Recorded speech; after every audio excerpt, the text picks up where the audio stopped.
Je vous retrouve là sur le plateau du Salon de l'Agriculture Nouvelle-Aquitaine. On est juste après le concours de la journée, le concours qui était le concours Bazadé aujourd'hui. Et ça s'est plutôt bien passé, puisque là, nous sommes avec des champions autour de la table et avec le juge qui a bien jugé, je crois. Voilà.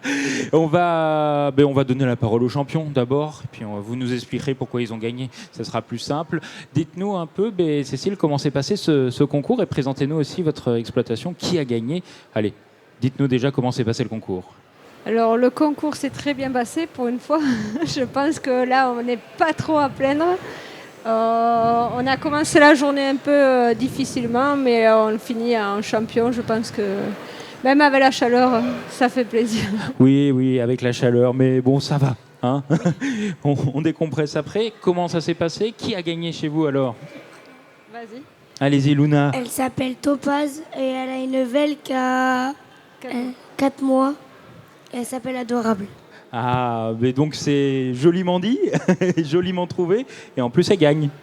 C'est la vache à mon père. Ah, ben voilà, Nicolas qui est derrière, qui fait le timide, quoi. Ne rougissez pas. Justement, présentez-nous un peu votre exploitation, Cécile. Donc c'est une exploitation familiale, vous êtes tous sur l'exploitation, et même Luna. Allez-y, on Luna. a des bazadaises, on en a.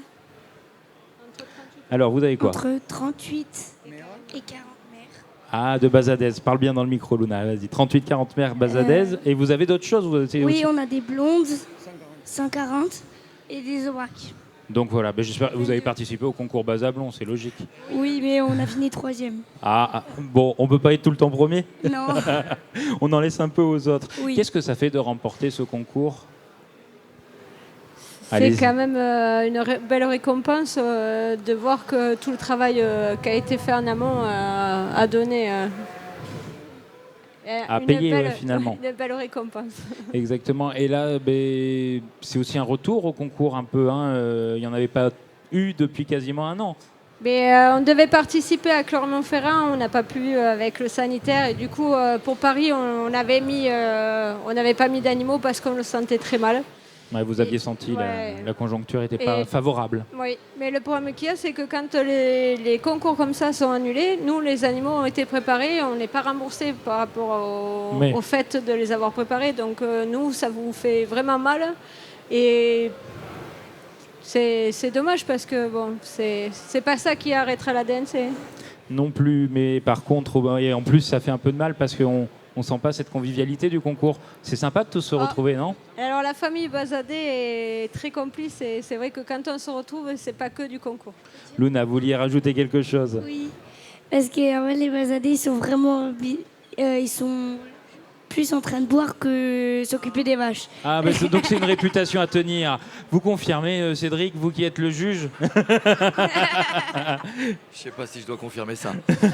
Non, c'est le genre de choses qu'on garde pour nous, d'habitude. D'habitude, mais Luna, vous voyez, la vérité sort de la bouche des enfants, comme on dit. C'est vrai.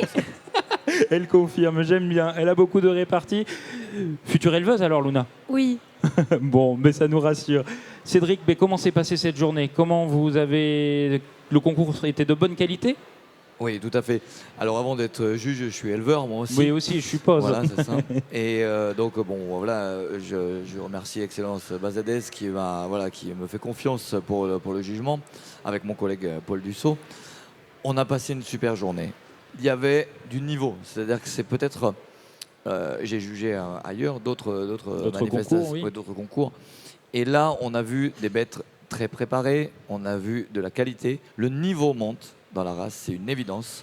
Donc on a passé une superbe journée avec des classements agréables et puis on en a pris plein les yeux. Ça c'est avec les animaux des BZS, mais aussi avec d'autres animaux qui ont pas démérité. Super. Et qu'est-ce que vous avez regardé, qu'est-ce que vous avez vu avec votre œil entraîné qui vous a tellement ébloui presque? Oui, tout à fait. Alors en fait, on ne juge pas ce qu'on aime ou ce qu'on n'aime pas, on juge les orientations raciales, on juge les critères, le standard de la race. Ça a fait l'objet d'une enquête il y a de ça quelques années, maintenant peut-être 2 ans, et ça a été donc revisité. On a des critères et on doit appliquer ces critères-là. Donc on va regarder des aptitudes bouchères, des développements squelettiques, des aptitudes fonctionnelles, des qualités de race. Tout ça, donc c'est une liste de critères Et quand on observe, nous, de notre œil de juge, on observe les animaux, on les met dans cette grille, mais il y a un côté bien sûr subjectif, c'est-à-dire que c'est une appréciation, c'est pas une mesure. Donc voilà, après c'est un global, c'est pas un travail de pointeur qu'on fait, nous, c'est un travail, et c'est un classement qui vient derrière.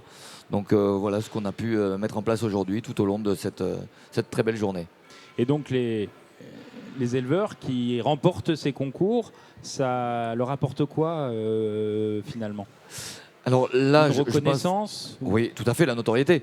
C'est qu'à partir du moment où on commence à avoir des résultats, et donc on met en avant des animaux, des lignées de la génétique. Donc ça forcément intéresse d'autres éleveurs qui ont envie de prendre exemple et aussi d'améliorer leur troupeau. Donc forcément, ça tire toute la race vers le haut. Effectivement, le message est passé. En tout cas, merci d'être venu sur le plateau.